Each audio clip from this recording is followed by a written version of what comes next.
Welcome back to Bbpn. I'm your host Cadet Tank, and we are covering the start of round 2 of NATTS.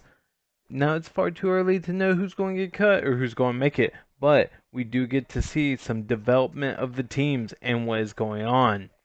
Now let's go ahead and jump into it with Panda in the MCC.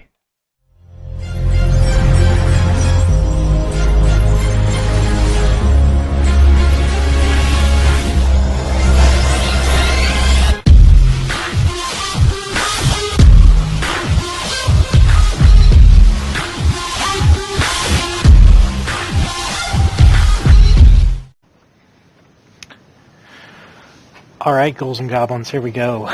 We're coming in, checking out the MCC for match day 3 and 4. Let's see what we got going on, shan't we? We shall. Teams. Finhell. Skaven got a little beat up. Norse pushed up to 1420. Scars at 1250 with the Bretts. Cadet found my bike at 1350. Norse up to 1300. Looks like Warcaster lost some TV. Maybe it's a miss next. Tassarin's up to 1300 from 1290. And Superfed's still at 1260. So let's take a look at who's played and what's yet to play. So, Cadet found my bike. 3-1 Warcaster's Volga Opera. 2-2 the Ankle Slashers. Superfed has not played with Dances with Ulfs yet, and the Vengeful Apothecaries are playing against my boy Tassarin and his Dark Elves. Sorry, we had a message from the sponsors there for a second. Coming up next will be Superfed versus Tassarin. That's going to be a tough game. Warcaster versus the Skaven. Also a tough game, but it'll be a tough game the other way, I believe.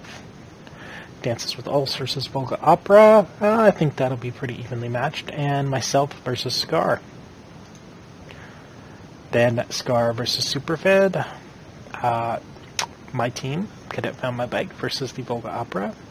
Dances with Ulfs versus the Skaven. That should be interesting, depending on how beat up or not beat up Finhell's team gets. And we got the Dark Elves versus Nurgle. That'll also be another hard game for the Darkies. So, with that said, let's take a look at the leaderboard. Who's running the div and what's going on. In first place, we have Cadet Found My Bank. Cadet Found My Bank. Wow. See? You need to get me paid, Bo. You need to get me paid. Cadet Found My Bike. Angry Panda is in first place, 2-0-0. Superfed TV is coming in at second. We have Scar in third, Nurgle in fourth, with Warcaster, Finhell in fifth, Daffo and Minimo in sixth and seventh respectively, and the Dark Elves are in last place. Look, most of these guys only have one game played, so we'll see how this shapes up, I guess, a little later on. Probably by next week we'll have a better idea of who's in the running for the playoffs. So let's take a look at what happened to Finhell, shall we? Well, he's got a dead player, and he's got 2 out. 3 out. Gutter runner. Oof, that's rough. I hope that's not a niggle. No, just a miss next. He'll be alright. Stormborman is Mighty Blow. No dev on the other one. So, team took a beating. Team definitely took a beating. Let's see. Cadet Found My Bike also played. Let's take a look at this team. There was also a death. We have a miss next on Ace Pilot's namesake with a movement bust. Big Grin also has a movement bust, so those two will be pulling line duty. We have Tackle, we have Sidestep, we have Movement Up. We've seen all these. Really, the real important skill up that came from the game that the What Else played is now they have an AG5 catcher. This opens up quite a few options for what this catcher can do, especially with dodge. They probably are going to want to hurry up and get block on him as soon as possible. Keep him alive. Well, for as long as they can anyway. Warcaster. Trimmed a little bit of TV off there.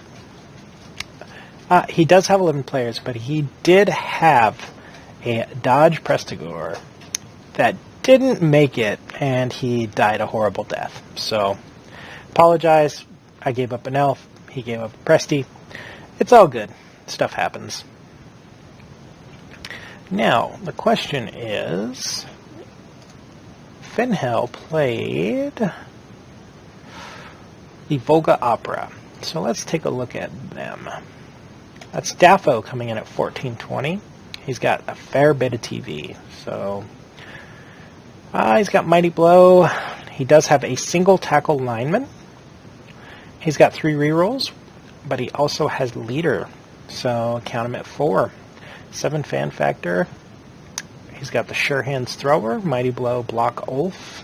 Ulf with no skills, and guard. So this is looking like a pretty nice Norse team.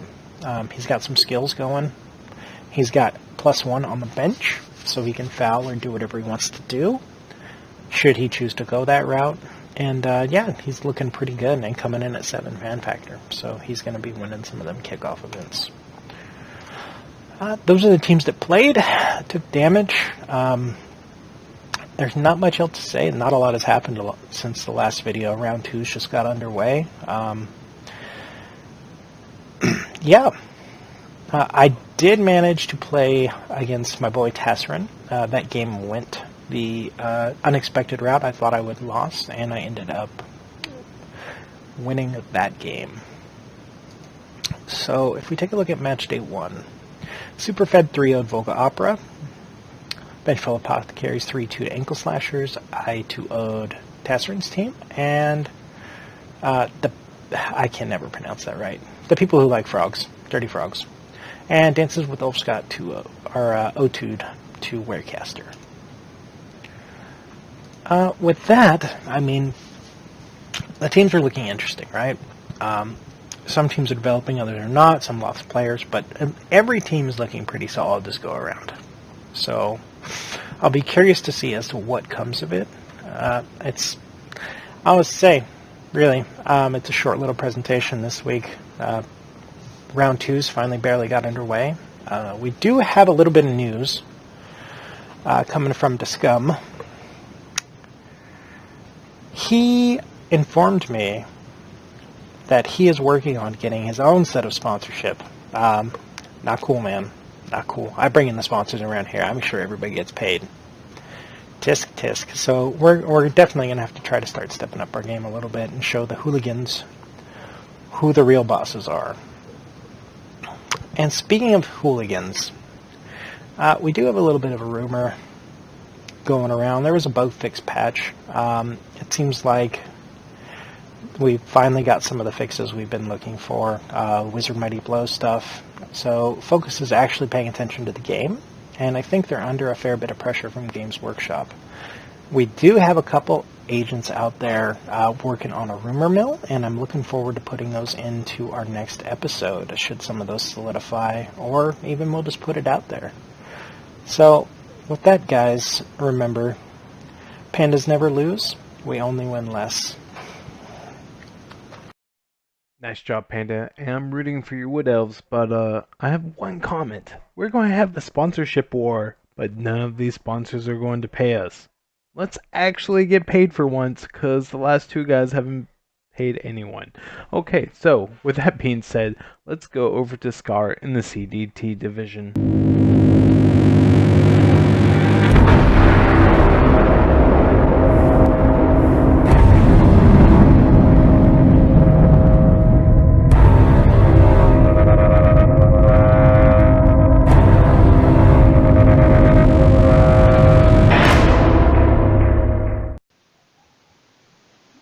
Mayor, look, I have told you before, neither I nor Bbpn is responsible for any damage that a summoned, conjured, or constructed employee does outside of the studio.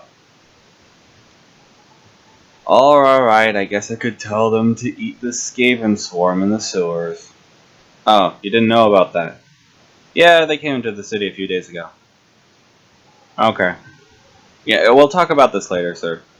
Okay. Have a good day. Sheesh, you eat 50 rat men a day and no one even notices, buddy. one rich dude in the noble section, and all I hear is, "You monster!" Hello coaches, this is Scar, your resident Dark Knight of the Void, and welcome to round 2. This time, we're going to take a look at the teams here for this round, followed by the result of the games that have been completed so far. No predictions today. I'm horribly inaccurate anyway. Now, with that all out of the way, let's get started. Alright, let's meet the new teams for round 2, starting with the Pegasus Knights, a Bretonnian team by Cordaris. And this is a fantastic foundation for a Bretonnian team. All 3 blitzers have Blage, 2 out of the 3 have plus agility, 1 has sure hands, and 1 has that all-important sidestep. He also has 3 blockers, 1 with 4 strength, another with guard, and an injury. Just a miss next game, he'll be fine. And of course that all-important line of peasants, where he has 1 with kick, 1 with dirty player, very important, and 1 with an injury, I'm guessing +1 to future injuries, yeah. He also has 3 team rerolls, an apothecary, 5 fan factor, 2 coach assistants, and 2 cheerleaders. A very well developed team, and I do expect these guys to go very, very far. Next up, it's a familiar team, Billis Slick's Army, a human team by Hikaru. Let's see how they're doing. I see a lot of guard here, but let's see. You got an ogre with 2 level ups, getting break, tackle, and guard. It's got 4 blitzers, 3 of them with guard, 1 with 4 strength, and 1 with a minus agility. Shouldn't matter too much. Then it's got 2 catchers with no abilities, a thrower with no abilities, and 3 linemen. 1 with a plus movement and a plus agility, very nice. Another lineman with guard, but -1 to movement, shouldn't be too big a deal. And a lineman with an all-important kick. With 3 team rerolls, 1 apothecary, but only 4 fan factor, and no cheerleaders or coach assistants. This is an okay team, and they've certainly gone for the bash route instead of the passing route. It could work out for them, and I do still think that these stat ups make them a formidable force. Next up, it's Fist Pumping Annihilators, a Chaos team coached by Hogstench. Let's take a look-see. It's got a bunch of beastmen, 3 well-developed ones, with Tackle and Wrestle, another one with Mighty Blow and Claw for a kill piece, and finally, 1 with Mighty Blow. Then we have 1 with that all-important block. We have 1 that's injured. Just a miss next game. And for the 4 Chaos Warriors, 1 has guard instead of the more expected block, Mighty Blow, or Claw. And we also have another that's just a miss next game, he'll be fine as well. With 3 team rerolls, 1 apothecary, 4 fan factor, but no cheerleaders or coach assistants. I think Hogstench was hoping for this team to be more developed than it is right now. And they definitely need more ball carrying abilities in order to stay relevant. But they could still make it through this round. We'll have to wait and see.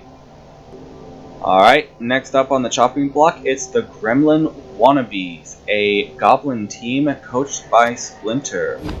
Let's see how this bundle of fun is doing. We have a troll with guard, very nice, and the second one opting for +1 agility, which I really don't agree with, but I'm not a goblin coach, so whatever. We also have a pogoer with +1 movement, a chainsaw guy with dodge for that all-important survivability, and then we have a bunch of goblins, 3 of which with dive tackle instead of catch or sidestep. Interesting choice, but it does make them very, very sticky. And 1 is injured, just a miss next game, no one really cares. And 1 sitting on another level up, If the others are anything to go by, I'm going to guess another dive tackle, or maybe catch if he wants to be bold. With 3 team rerolls, an apothecary, and 6 fan factor, along with a coach assistant and a cheerleader, this isn't too bad. All he needs is a little bit of luck, and I think he will be a formidable force in this round. Next up, it is Dogzars, a Lizardmen team coached by Big Rin 42. Let's see how they are doing. Got a bunch of skinks, one with sure feet, one with sidestep, and another with catch and sprint, being that one-turn touchdown player. Have an unleveled Croxagore, a Saurus with -1 movement, shouldn't be too big of a hit, and 2 with that all-important block. But no extras, which may come back to bite him later on. With 2 team rerolls and apothecary, only 2 fan factor, and no coach assistant or cheerleaders, I'd say this team is in a bit of trouble right now, and is really going to have to step up their game if they want to stay in the running.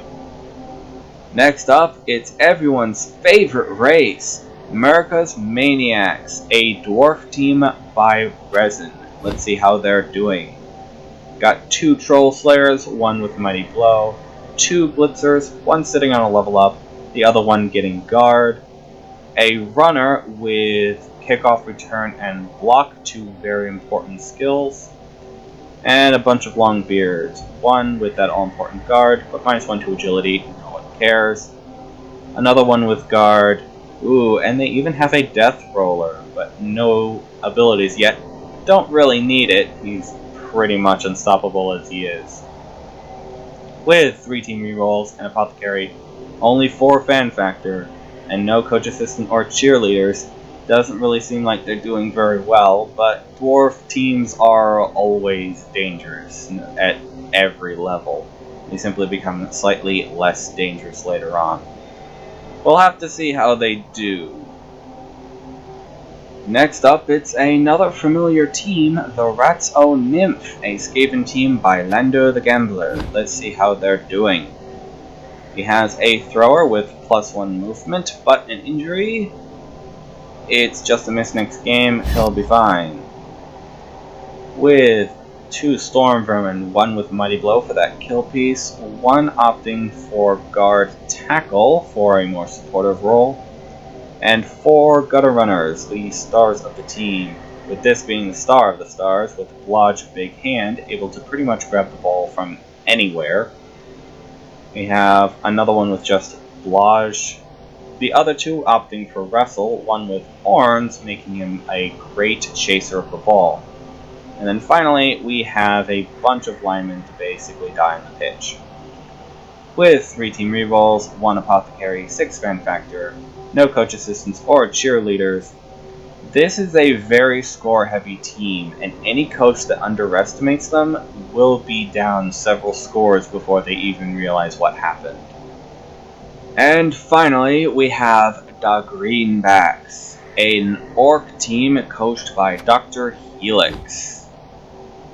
He has a thrower with block, +1 agility, but has taken -1 to armor value, so he is somewhat squishy for an orc.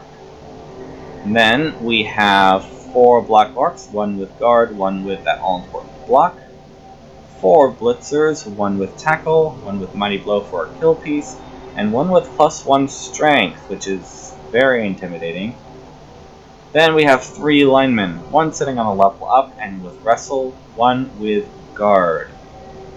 With 3 team rerolls, 1 apothecary, 6 fan factor, 1 cheerleader but no coach assistant. This is pretty much what I expect from an orc team, with the exception of the thrower being surprisingly competent. I guess I'm gonna have to see a few games of his to know what his playstyle is, but it seems very interesting.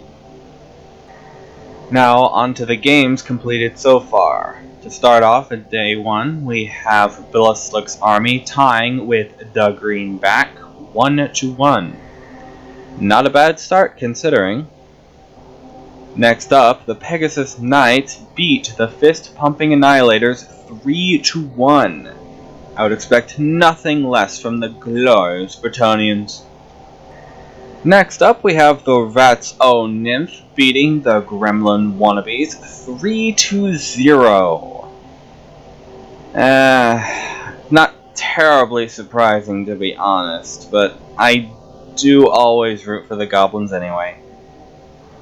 And finally, due to a scheduling error, both coaches for the Mercus Maniacs and Dogsarts agreed to a 0-0 tie. It's always so disappointing when that happens, but it's unavoidable.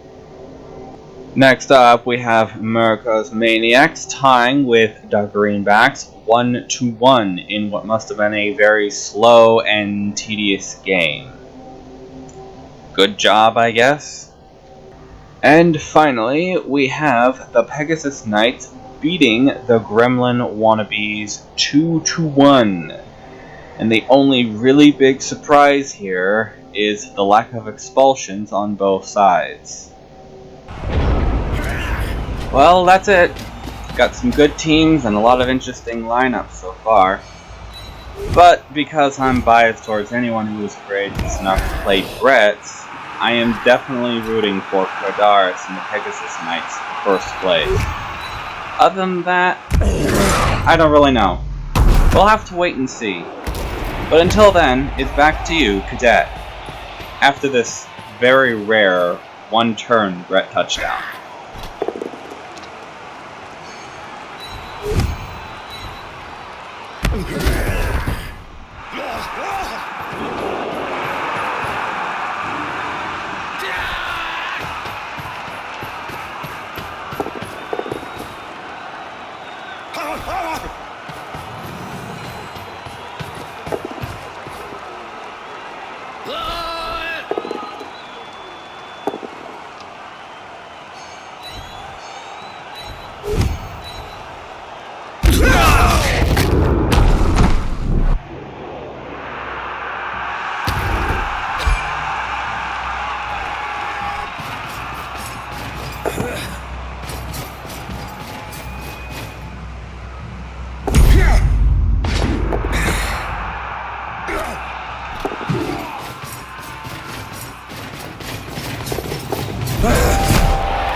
So it is possible.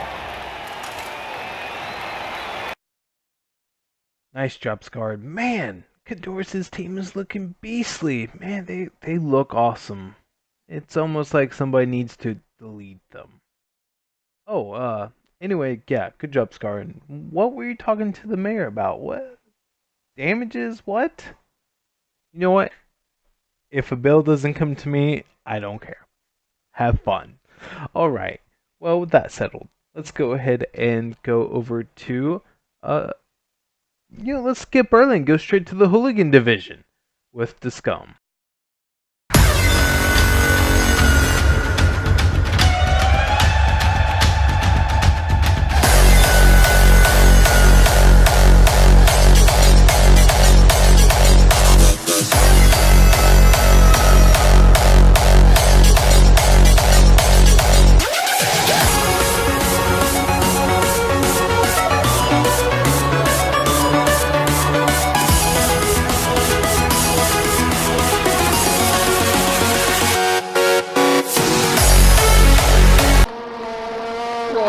Someone tell those bloody snotlings, look, I don't care, the stadium's that way, we're doing a broadcast here, come on, get out of there, oh, bloody hell.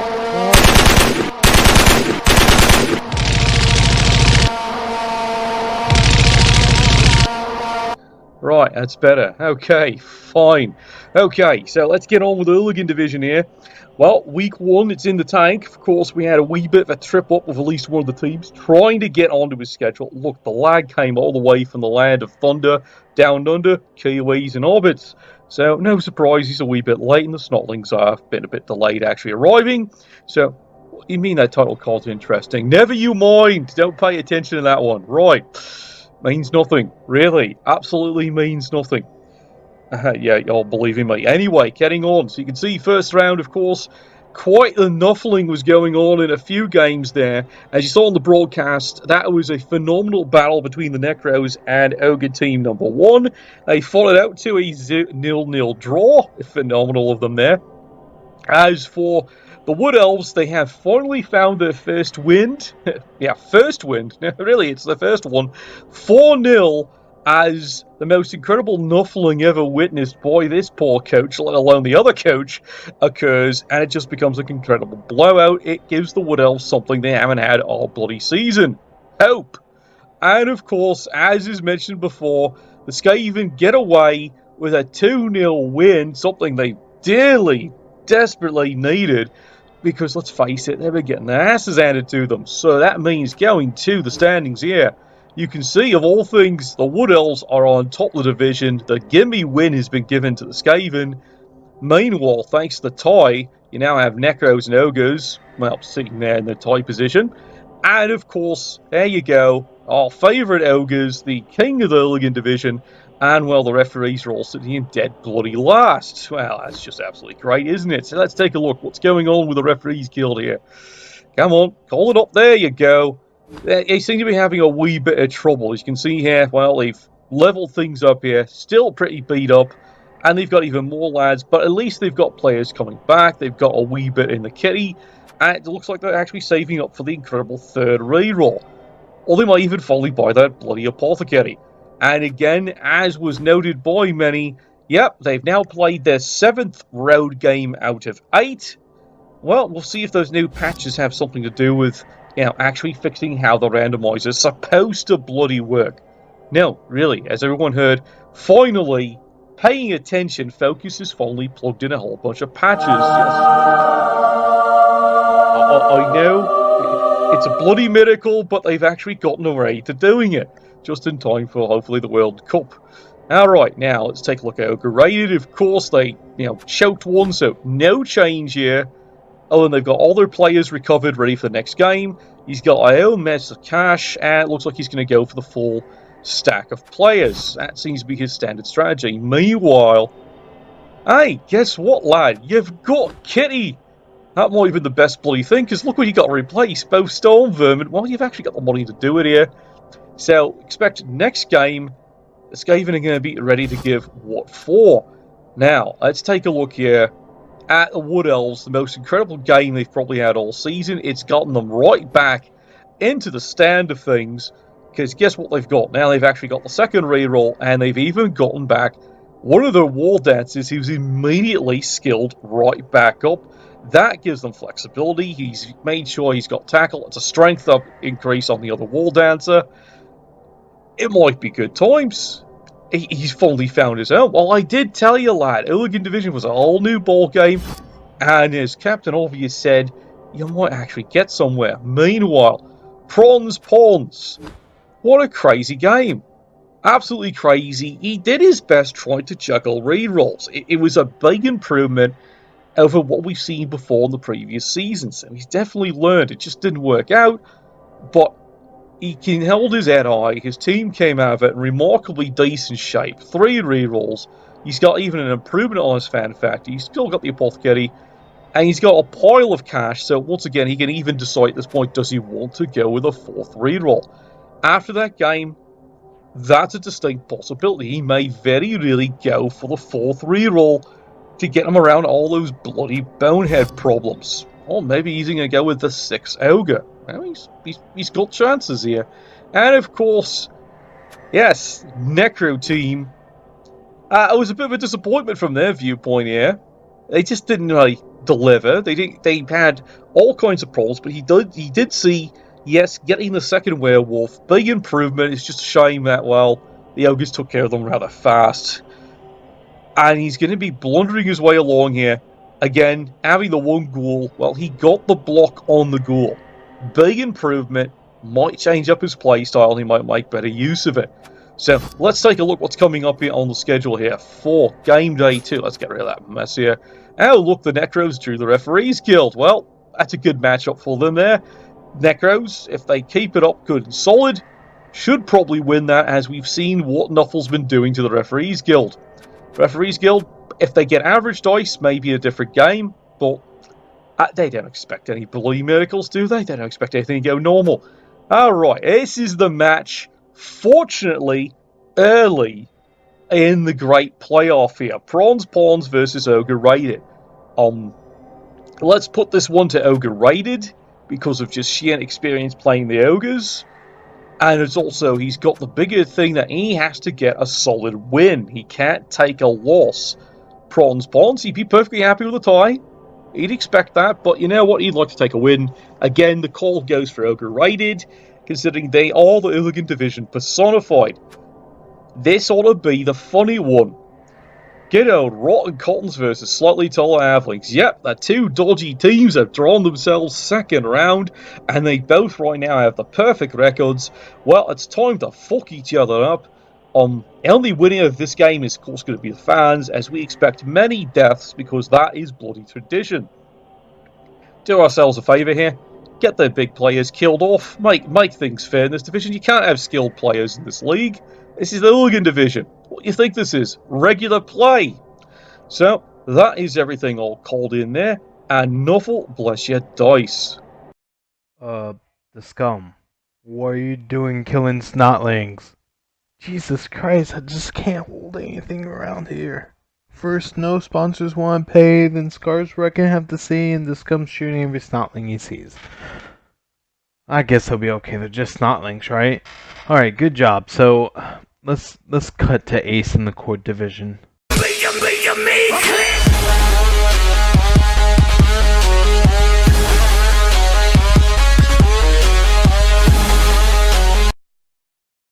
Well, welcome back, Blood Bowl fans, to Bbpn and round 2. We have started and we're in day 2. Look at the schedule, what's happened, and who's on top as of right now, and then let's look at division. So, very first day, we have the Presidential Undead here against Waz Cooking in a 0-0 draw. Atomic Lizard Boogie the Lizards in a 2-2 draw with the Isengard Rockets Orcs. Pigskin Kicker Orcs and a 1-2 loss to the Dwarves. The Dark Elves Viper Hydro Monsters 1-0 to Rockers of Legend Pass by Necro. As it sits right now, with a few other games been played, it looks like. Tackling Tunes and 1-1 draw. Stands with Tackling Tunes at 1, by Necro at 2 with a win. Orcs at 3 with 2 draws. Lizards at 1 draw. The Isengard Rocket Orcs at 1 with 1 draw. And 6 is Laser Dentist Undead with 1 draw, with the Pigskin Kicker Orcs coming up with 1 loss, and the Dark Elves Viper Hydro Monsters at 1 loss. So, I've said who we have, so let's look at our team, shall we? The Viper Hydro Monsters. He has gotten that second Witch Elf finally. Took Wrestle on his other one. I'm not sure about that. I mean, yeah, you can get the ball out, but I mean, AV7 Witch Elf on the ground, everyone's going to foul that every single time. He does have Block Mighty Blow on a Blitzer, which of course has Dodge, Blodge on the other Blitzer. The other one getting Blodge and AG5. They're alignment with a movement increase and alignment with a AG decrease. And he did have 2 deaths versus me, so we'll see how this Dark Elf team can continue. Especially with this wrestle, I want to see this Witch Elf dead. Everyone start fouling the hell out of it. Then we have my personal team, the Rockers of Legends Past. So I have 2 Flesh Golems, not yet leveled sadly, but they're just there as a roadblock anyway. My White with Mighty Blow does have an armor decrease, but honestly too late to get rid of him at this point. They're on with Tackle Mighty Blow. I do have an AG up Werewolf and a Niggled Werewolf, but again, I can maybe replace him seeing that he's not leveled, but I need to get some money first. So maybe on that. Kick Zombie and a Blodge Ghoul. The Niggled Zombie as well, but it's a zombie, it's there to get kicked around anyway. So as you see, I have not been able to get very many levels through 8 games this season. But so many of them are on the teetering edge of at least 1 level. So we'll see if I can make it through round 2. Tackling Toons Placebo, a team that just demolished his competition in round 1. He is coming in with 3 guard blockers. A Mighty Blow Stand Firm, and another one of the guards with Mighty Blow. So removal 1 does have a Strength 4. Runner with Blodge and Tackle. The other one with Wrestle for Ball Hawking. A Blitzer with Guard. But he still only has 1 Troll Slayer. See if he finally picks up one with that 190k in the bank. But it's a dwarf team. They pretty much have all the skills they need. Just 2 more guard and it's done. It's a complete dwarf team. Isengard Rockets by Pumpkin Escobar. So he does have a non-level blitzer, a Mighty Blow blitzer, Lodge Mighty Blow Tackle blitzer. That's a really nice piece right there. Mighty Blow Guard. He does have block on 2 of his Blackworks, 1 taking guard to help on the front line. Does have a thrower with dodge and a troll. Pretty good for 8 games for an orc team.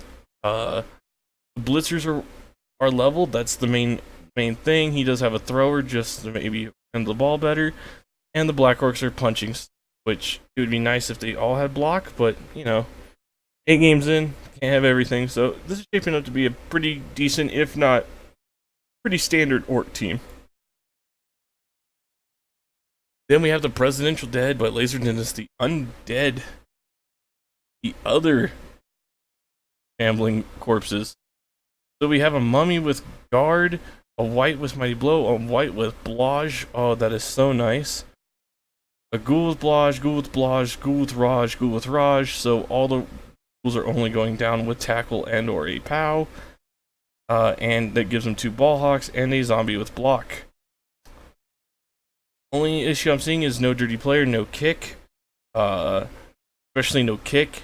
You are undead, you do need to kind of control where that ball goes on those kickoffs. Such a huge help.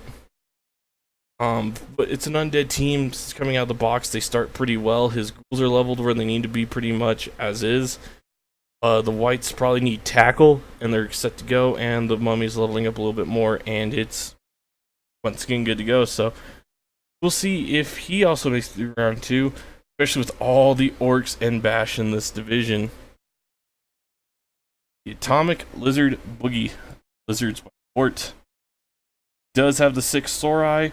Only 1 leveled though. With block guard. The Croc still has guard and firm. So good luck moving him. If he is on your players, he's not going anywhere. Skinks. The other skink has level. He has 2 sidestep, 1 catch, and then the other one with sprint and AG up. So there is his big touchdown threat right there. He could go far. Fort's a good coach. He knows how to do lizards, but this is a big issue right here, especially 2 of them having nothing. No levels on the sources, really. If he can't start getting some block on these guys, and really making sure the 1 and 9s don't screw him, this is going to be a very long round 2, as Nuffle starts to just teabag him in the face because his Sauruses cannot handle some of the dice rolls. And then Wog's Cooking by Goat Boy. No troll. This is the only trollless team you're going to see for orcs in this division right now, but he does have a thrower who did die. He has a blitzer with guard, a blitzer with tackle, Mighty Blow, tackle, guard, tackle. So tackle, guard, Mighty Blow. So, I mean, he has some support. He has the players to deal with dodgy players. 3 of the 4 Blackworks do have block, and 2 linemen. One Blackwork being 1 SSP away from block. So, his Blackworks are pretty much where you want, just to make sure that they can hold the line and they're not getting screwed over by 1 and 9s. And then you have your blitzers here taking care of the dodgy pieces like Scutter Runners or Elves or anyone with Blodge. 1 Mighty Blow to really hurt the AV7s. 2 guard to help support those scrums, and a thrower with sure hands to sure up the ball and throwing it if need be. So I would still say he's probably one of the weaker orc teams compared to the other two, just because the other two have like strength up here, blodge there, or they just have more skills overall. But this is still a pretty good way to start 8 games, and I could see him going far. Honestly, the 2 people I see that would be kicked out at the start right now is going to be me, myself, and probably one of the orcs. Just because orcs, they're good, but sometimes they can just... But that is your core division round 2 start here, and I hope to see you guys next time. And remember, blood for the blood god, skulls for the skull throne. This has been your local heretic, signing off. Nice job, Ace. I love how your division's like, it feels so even, like it's anybody's game. Okay, well, that's it for the core division. Let's go to, oh, shit, that's everybody. Damn, this was a fast episode. We, like, flew through it. Okay, well, expect more content next time, I guess, and maybe we'll actually have some sponsors to play with. So, real quick announcement, the upcoming World Cup, go sign up for it. What's going to happen with Bbpn during that time? No idea. We'll figure out when that shit happens, and I will tell you about it. But until then, this has been Cadet Tank signing off for Bbpn, saying sometimes I win, sometimes I lose, but never bet against me.